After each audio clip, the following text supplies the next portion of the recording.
Good morning and welcome to Face the Nation. I'm Margaret Brennan. Washington is waking up to what still feels to those of us who were in attendance, or even those watching on live television, to be an unreal experience. But it's an experience that's becoming more and more common in these times of political turmoil. Last night at the annual White House Correspondents Association dinner, shots rang out as President Trump and his cabinet, members of Congress, and hundreds of journalists attended the annual event honoring the First Amendment, freedom of the press. Secret Service agents quickly tackled the alleged shooter outside the ballroom following a brief exchange of gunfire. A Secret Service agent was hit during the attack, but protected from serious injury by his bulletproof vest. The president praised the quick actions of law enforcement that prevented the assailant from entering the ballroom, a breach which could have led to a more tragic outcome. We've got a lot to get to, including an interview with Acting Attorney General Todd Blanche. But we begin with a report from senior White House and political correspondent Ed O'Keefe. Attending the dinner for the first time as Commander-in-Chief, President Trump took his place at the front of the room. And we're going to get started now. So enjoy your dinner, and we'll be back. Thank you. 11 minutes later, as guests settled into their meals, mentalist Oz Perlman, a scheduled entertainer, was showing the President and First Lady a trick. Then,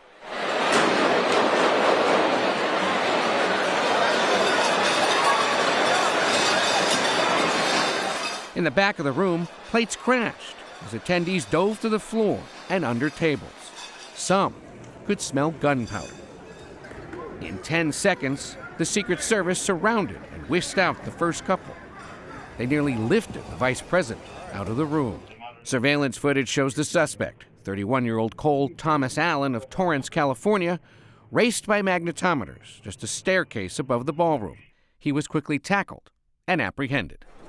With the suspect detained, guests climbed up from under the tables and picked themselves off the floor. Secret Service began to secure the room and the kitchen. It started sweeping out other senior officials. The Treasury Secretary, the House Speaker, Health and Human Services Secretary Robert F. Kennedy Jr., whose father and uncle were assassinated. Also in attendance, Erica Kirk, whose husband, conservative activist Charlie Kirk, was assassinated last year.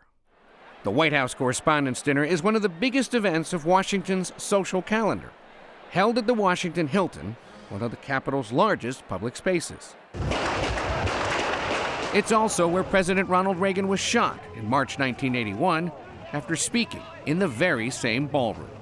The president, who'd wanted to continue with the dinner, was held backstage by Secret Service for more than an hour. When he returned to the White House, he and cabinet secretaries headed to the briefing room. In that moment, when you realized there was a threat and service agents were telling us to get down, can you describe what was going through your mind, how you were feeling in that moment? It's always shocking when something like this happens. Happened to me a little bit, and that never changes. The fact we were sitting right next to each other, the First Lady on my right, and I heard a noise and sort of thought it was a tray. I thought it was a tray going down. I've heard that many times, and it was a pretty loud noise. And it was from quite far away. He hadn't breached the area at all. They really got him. But so it was quite far away, but it was a gun. And some people really understood that pretty quickly. Other people didn't. When asked about the uptick in political violence last night, President Trump said he tries not to dwell on it, but called his line of work, quote, a dangerous profession. It was the third instance of a gunman in his vicinity in less than 2 years. Margaret. Ed O'Keefe, still in last night's tuxedo because you, like so many people on this program and at this network, worked through the night. Thank you. That's what we do. Nicole Skanga, our Homeland Security and Justice correspondent, is here with more on the investigation. Nicole, what do we know? Yeah, Margaret, multiple sources tell CBS News that the gunman told law enforcement he was targeting Trump administration officials. Sources now say that Allen's brother had also alerted local police of alleged alarming writings that he shared with the family prior to the incident.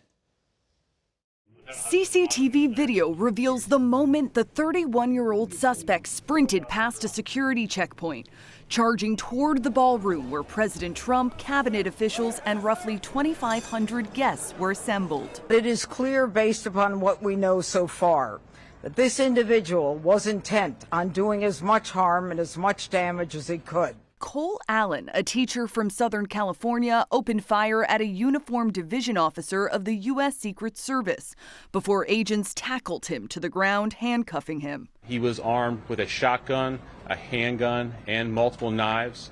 As he ran through that checkpoint, members of law enforcement from the United States Secret Service intercepted that individual. Where's it coming from? Shouts of "watch for crossfire" as Secret Service personnel and D.C. police rushed to the scene, agents from inside the ballroom and medics from outside the hotel. Investigators are now combing through a hotel room at the Washington Hilton.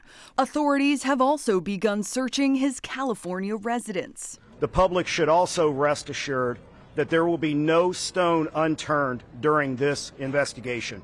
According to his LinkedIn profile, the suspect worked for a tutoring and test prep company and was awarded Teacher of the Month back in 2024. He'd finished a master's in computer science last year.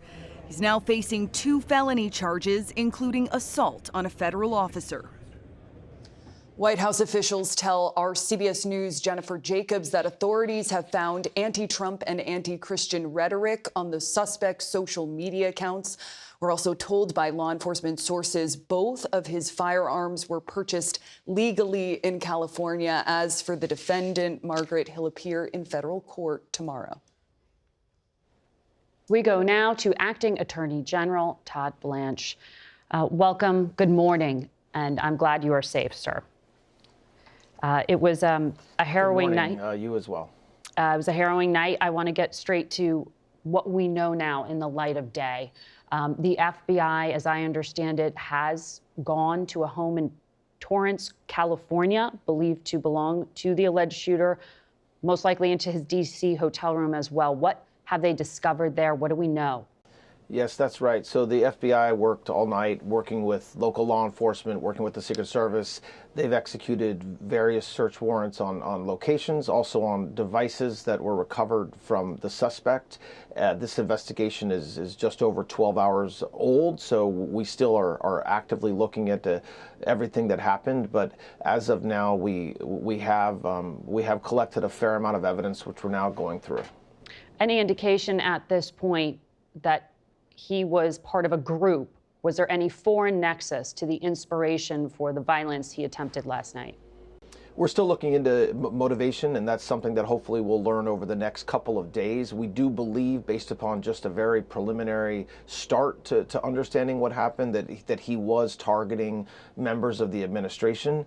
We don't have specifics beyond that kind of general statement from what we've learned so far, but we're actively talking to witnesses that knew him and talking to other individuals and going through the material that we've collected. So I expect that you will hear more about that in the coming days. You mentioned a statement. Is the alleged shooter, sharing details on what he was attempting to do?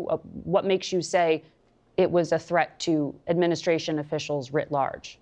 Just based on the evidence we've collected, not a statement from the suspect, okay. Just from what we've learned in our preliminary investigation.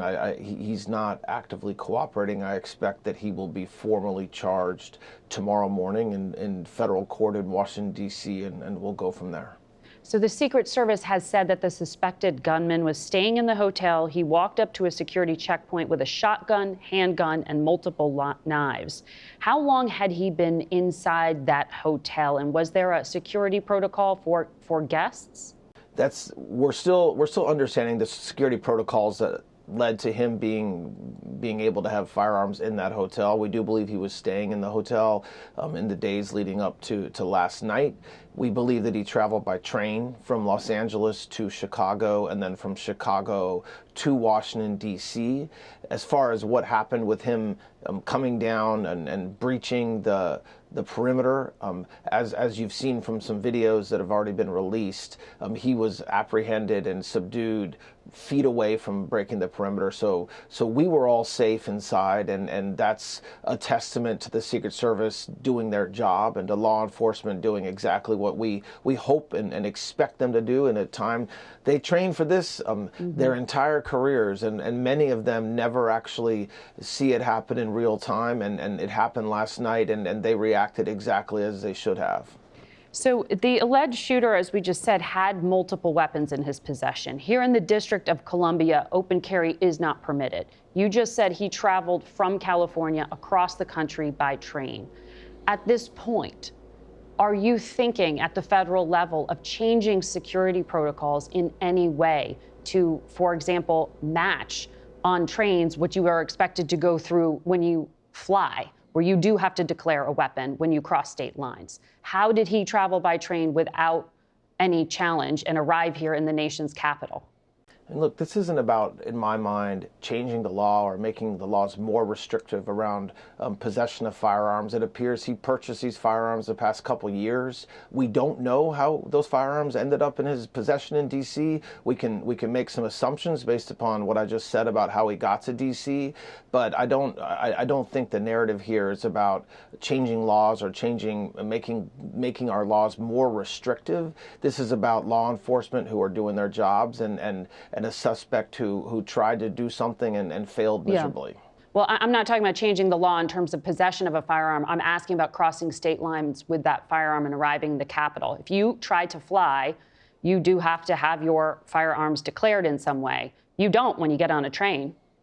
Well, look, you are talking about, I mean, if we're asking the question, that's talking about changing the laws, and I don't think that's something that we should be focused on right now in any way, shape, or form. Okay, not a loophole. There are lots of ways that. Yeah. So, I mean, look, we also don't know. We don't have all the answers this morning. We're still looking into what happened, how he got the guns, if he got them legally. But what we do know is that he tried to use them. He did have 2 firearms and some knives on his person when he tried to use them.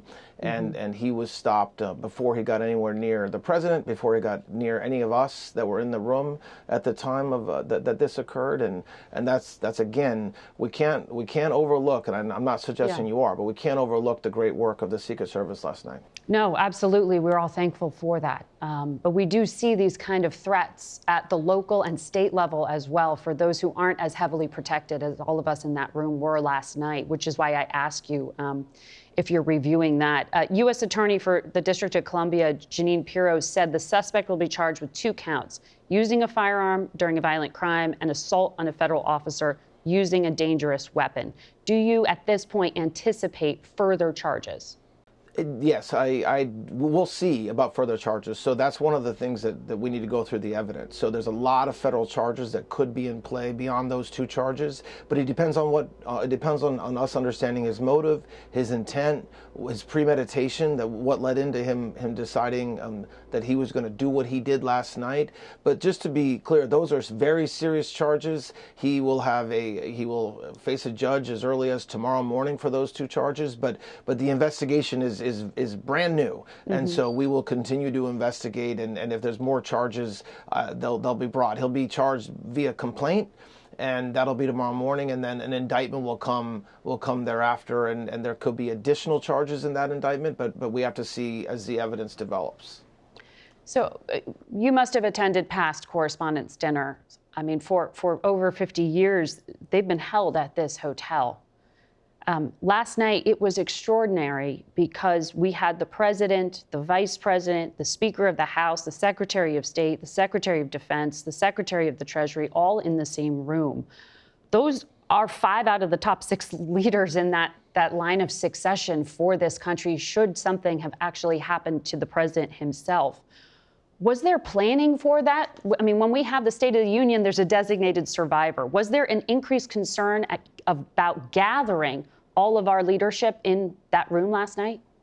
We will not stop doing things like we did last night in this administration. And this man, if one of his goals was to get us to be scared, he failed. And let me make clear that you're right. All those folks were in the room and more.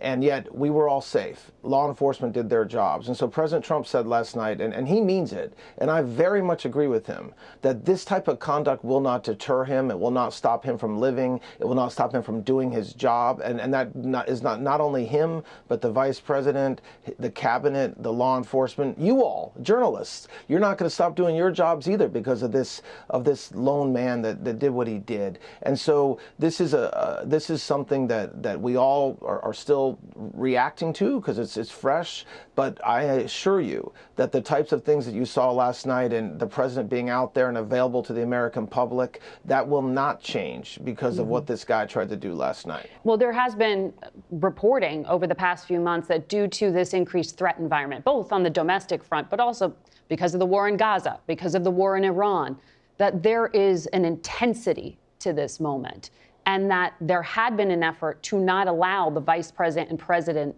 to be together because of the risk. Why was that different? The vice president and president are together almost every day. I mean, they're together in a public constantly. event. So that's false reporting? Security, well, I see them together all the time. They were certainly together last night. And so, look, I'm not minimizing the threats that President Trump and the vice president and that all the cabinet face every day for the reasons that you just described, domestically, Iran, internationally. And that is why we have a robust law enforcement keeping us safe and doing their jobs. It allows the vice president and president to do the work they need to do. It allows the Secretary of State to do the work that he needs to do. And so, on the one hand, we take those threats very seriously, always have, and we always will. On the other hand, we do not, the way we respond to those threats is not to go into a bunker and hide. It's to trust the law enforcement that are keeping us safe. And that's what happened last night, and that's what I think we will continue to see going forward. So, as I understand it, there was one injured Secret Service agent, but as the president said, he was wearing a bulletproof vest. Can you tell us if he's been released from the hospital? And to be clear, there was gunfire happening. We believe from our reporting that the shooter did get off some rounds.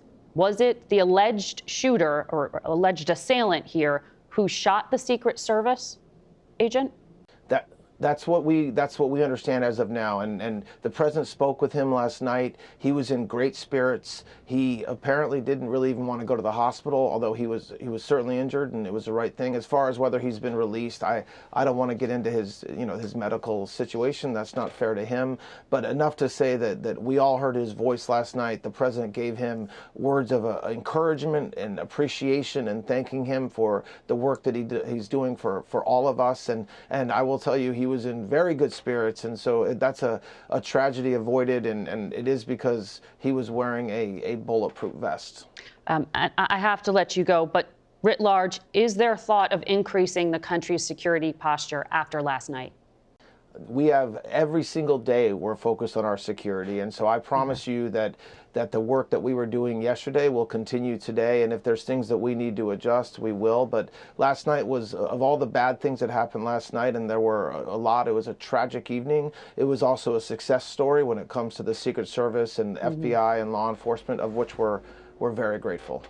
All right, Todd Blanche, thank you for your insights, and we'll be tracking the investigation as it develops. Face the Nation will be back in a minute. Stay with us. We're joined now by our senior White House correspondent, Weijia Jiang, who's currently serving as the president of the White House Correspondents Association. Weijia, thank you. It's been a very intense last few hours. You had just welcomed everyone. You had just started off the evening when this event unfolded. I've seen video now of you crawling off of the stage as the president was being whisked to safety. What was going on back there? Why didn't the president leave? Margaret, it all happened so fast. And when we were still on stage, we were in the middle of a very light moment with the entertainer who was doing a trick. And when I heard something in the audience, I thought it was a protester or something we're very used to. But then when I saw SWAT team members come to the head table and rush us to the ground and say, down, down, down, we were crawling off the stage. And in the back, that is a holding area where people wait, including President Trump and distinguished guests, to go onto the stage. And we were sitting there, and I saw more than a dozen SWAT officers. Mm-hmm. There were members of the Secret Service milling about. There were members of the president's team. And as you can imagine, a lot of conflicting information because it had just unfolded. I will say it was remarkable to see that in action and to understand it was their quick work that protected all of us that night, not just the president, not just the cabinet, everybody in that hotel. And, you know, that is heartening, but obviously it was a tough situation for everybody that was there, including you. You were very stoic, though. You had great grace under pressure. You had to go out, you had to talk to everyone. And I know you shared that because you were in this role of the presidency, this was a proud moment for you. Your 7-year-old daughter was there. Your parents were there. Mm-hmm. Your husband was there. Mm-hmm. This was a lot. And I wonder what you think about this and why it was so important for all of us to be gathered. How are you making sense of that? Have you? I think we're processing this still. I think we're all processing it. I have covered countless shootings and murders and terrible things in my career. And this is the first time that I've been on the other side of a potentially violent and deadly situation. And no amount of reporting can prepare you for that. You're right that my family was in the audience, and it was incredibly meaningful to have them there. And so that added an additional complicated layer because I'm thinking about the safety of my members, the safety of all of our dinner guests, and obviously at the forefront, the safety of the people who I can see who matter the most to me. And we didn't have information. Yeah. So when I was in the back, I didn't know if there was an active threat. I was watching the monitors and keeping my eyes right on their table, but at the same time trying to find more information so I could share it with everyone in that room. And President Trump called me to his holding room and briefed me before he sent out a post about the dinner being, in his words, postponed and that he was going to have a press conference. And he really wanted to talk it through and to explain that he himself realized how important that night was. It's something we do every night. And when I did address the room, I reminded everyone that, you know, the freedoms that we are celebrating tonight in the First Amendment are still incredibly fragile. And I appreciate that the president acknowledged that. And he told me that we were not going to be deterred. He refused to stand down, and that's why he was there, despite what had unfolded. And I don't know what his team was telling him. They were relaying to me, the president keeps saying he's not going anywhere. So that's why he stayed. No, we kept hearing that with he wants to come back, and can we leave? Weijia, I want you to go home to your family. Thank you. Thank you very much for sharing with us. We'll be right back.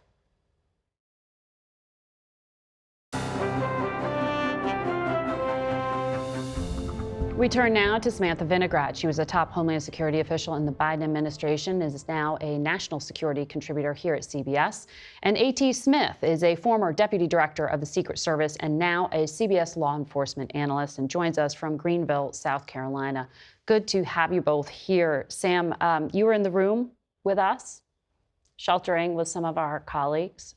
As I understand it, you were close to the perimeter and able to detect some of what was happening. I was struck. National Guard was there, Secret Service was there, private security was there, National Guard was there. The perimeter of the security went out pretty darn far. There were protests surrounding the building.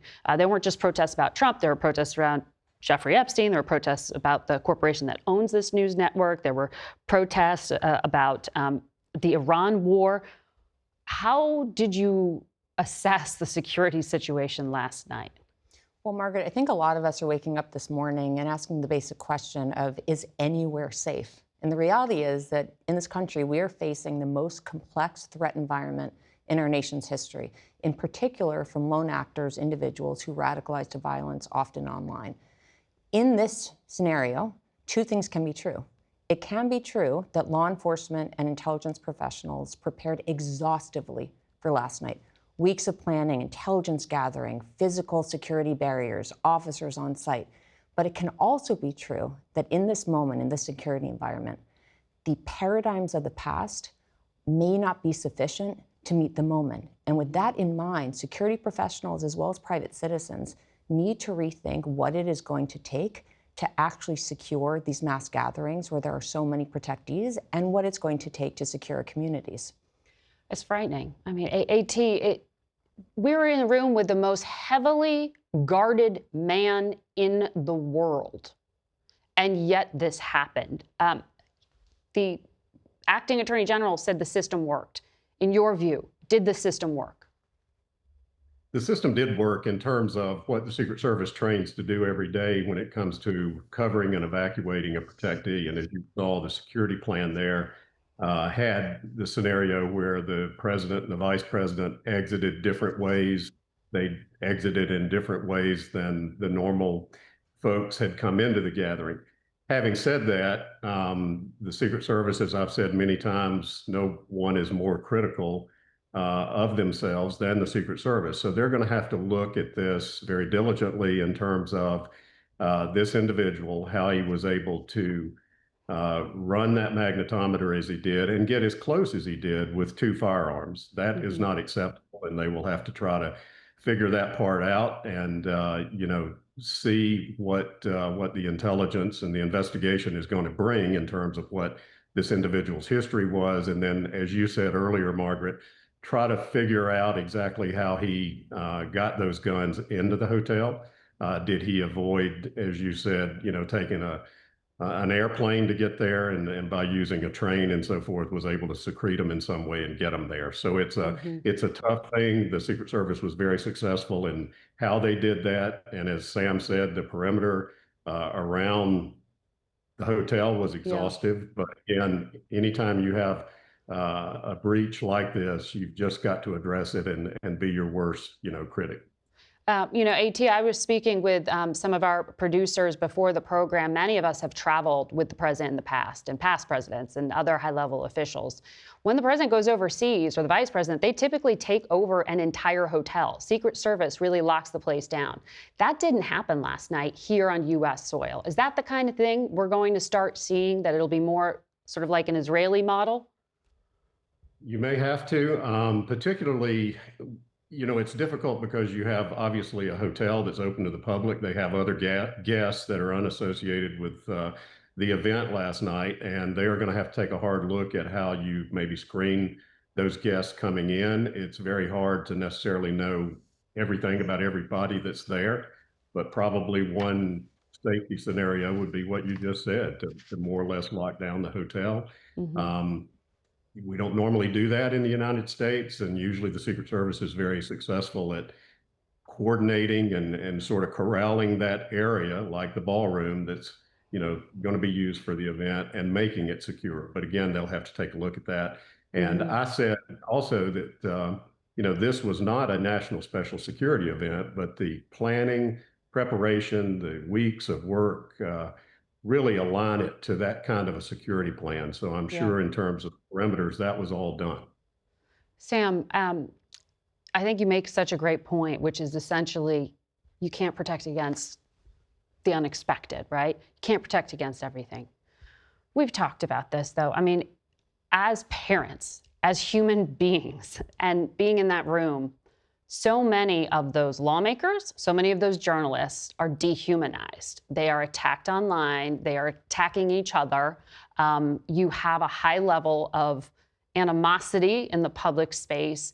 People were united, and the president said, he wasn't wrong in using that word, because they were all scared of what was going to happen next. I don't know how we solve for that as a society, because it seems to have really seeped in to our politics and to our conversations. I mean, it is just the new normal. Every time an incident like this happens, the optimist in me thinks perhaps this will be a turning point. Perhaps this will be a turning point where each and every person in this country thinks about what they say and how they act. Words do matter, certainly. At the same time, whenever an incident like this happens, and I say this, Margaret, as a mother and as a security professional, I hope that it is also a wake-up call to law enforcement professionals to rethink whether additional steps are needed, like perhaps screening guests coming into a public venue at a mass gathering with a lot of protectees, but that it is also a wake-up call to every person in this country to understand that they have a role to play in our homeland security. While law enforcement looks at whether additional protocols are needed at various sites, every viewer, every person in this country needs to say something when they see something. An individual in their circle, at their workplace, in their family, is demonstrating signs that they could be going down a pathway to violence, they need to ask for help from a law enforcement professional or other trained official. And we need to really devote all the resources that we can to ensuring that the integration between state and local and federal officials is not just where it was before, but tighter than ever, so that we can try to prevent these incidents from happening in the future. Sam, I'm glad you're safe. I'm glad you're with us. AT, thank you very much for your insights. We'll be right back. And we're back now with Maryland Democratic Congressman Jamie Raskin. Congressman, you were there last night. Yes, indeed. One of the guests in the ballroom. Unfortunately, this is not your first encounter with political violence.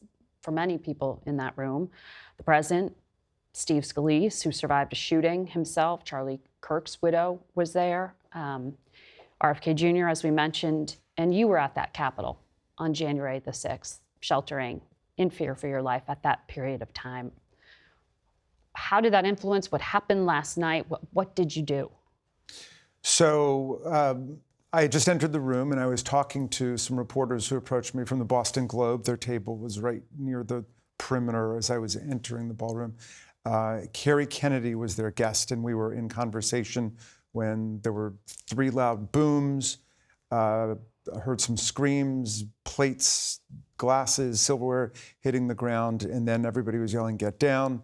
Somebody kind of pushed me from the back, and we all ended up on the floor. When it was over, Kerry, who of course lost her father to an assassin gunman, and her uncle, President Kennedy, she said, I can't believe that school children are dealing with this all across America and don't have the resources to process their trauma. And so that launched a conversation about gun violence and how, somewhere between 275 and 300 people are shot every day in our country, and we lose more than 100 of them every day. So even as this nightmare was unfolding at the White House Correspondents' dinner, dozens and dozens of people had been shot and killed in our country. And so I hope this isn't just a inside the Beltway story. I hope we talk about the conditions for school children and people all over the country who are dealing with this. No, it's a good point. We benefited from all that security. Those That's right. children across the country don't have a sliver of it. Well, that's right. And I heard President Trump talk about this demonstrating the importance of the new ballroom, and he sent out some messages about the ballroom, and that might help people who are visiting the White House. But what about people who are in shopping malls and movie theaters and high schools and elementary schools across the country? So I hope we can have a serious bipartisan national conversation about what we can do to improve public safety for everybody. Well, to that point, we're in the 10th week of a partial shutdown of Homeland Security, which, by the way, Secret Service falls under the umbrella of Homeland Security. So do many essential workers. This has been just tangled up in this policy standoff in Congress. Yes. Do you think things change after last night? I certainly hope so. Of course, we had a unanimous vote out of the Senate, all the Republicans, all the Democrats, and then all the Democrats in the House vote to restore all of the funding except for ICE. And of course, it was about ICE killing innocent people in Minneapolis, Alex Preddy and Renee Good, that led to this standoff over this. So I hope we can improve public safety for everybody. But it was in the House, and Republican leadership wasn't willing to do that. But do you think it changes now, that Democrats and Republicans will say, let's fund everything fully? Yeah, again, we've got 3/4 of Congress all together on moving forward, resolving the remaining issues and getting everything funded. Fortunately, there's no interruption in any of ICE's funding because it was so super hyper funded originally. So that's why it's kind of a made up controversy, because they have the money that they need, but we still have to deal with the underlying issues that led to this in the first place. It was the Democrats' position to hold that up.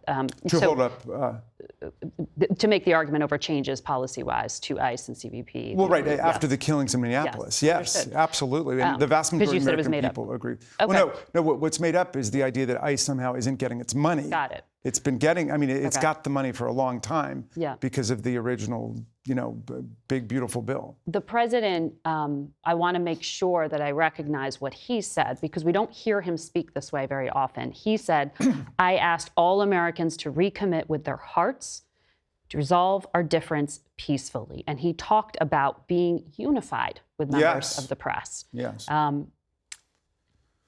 Well, that certainly, that's a new message from him. That's great. He had called the press, of course, the enemy of the people, and he's been engaged in a lot of lawsuits against your profession. Yes. We are going into this politically charged midterm season. There's going to be campaigning around the country with lawmakers out there. Does something change? He said this. Does something change? Does Democratic language need to change as well? Well, we have said all along that we need every politician in the country, every leader in the country, every citizen in the country denouncing political violence across the board, regardless of where it's coming from. Yeah. I find this a welcome change in rhetoric, but what happened last week? They brought a lawsuit against the Southern Poverty Law Center, whose whole purpose is to investigate violent right-wing extremism in the country, and now they're prosecuting them for having used undercover agents, which of course the FBI uses and the government uses all the time. Understood. And there is, across party lines, some political violence, way too much of it right now. And actually, Speaker Emerita Pelosi on this program said to me recently that she thought the threat or the concern about violence or threats to your family is what is hurting recruitment of people to run for office, particularly mothers, particularly women. Are you seeing that people are afraid to even join public life because of this? Sure. Anybody who's thinking about running for office undoubtedly thinks about that. Anybody who's thinking about running for president undoubtedly thinks about that. And those people have the most protection with the Secret Service, and other people don't have the same kind of protection. So, look, we've got to rediscover the great American tradition of nonviolence and Dr. King and the civilizing movements that have always opposed violence versus the violent groups that have used violence historically, beginning with the Ku Klux Klan, in order to terrorize other people. Congressman Raskin, thank you for joining us, and we're glad you were able to do so. We'll be right back.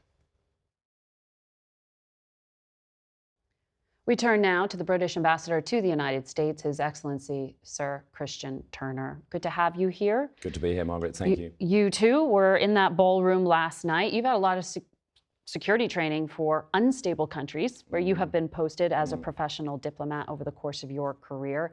Did you ever imagine in one of the most heavily guarded rooms in D.C. you'd have to put that to use? Well, the training I've had in some of those places I've been actually kicks in last night. You basically do what you're told and let the professional security folk do what they do. And I think it was one of my big takeaways last night. I think it was I'm with the people who say it was a success story. The Secret Service absolutely did what they needed to. Not only that, but seeing actually all the journalists in the room and their training kicking in a weekend that is all about the freedom of the press. I'm full of admiration for the way people responded last night.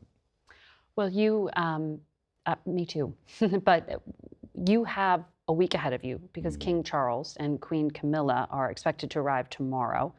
This is going to be a big event regardless of what happened last night. But just to be clear, you haven't changed your security assessment. You believe it is still safe for them to come and speak to Congress and be at the White House? So we respond to that professional advice. I'm currently planning to be welcoming their majesties tomorrow.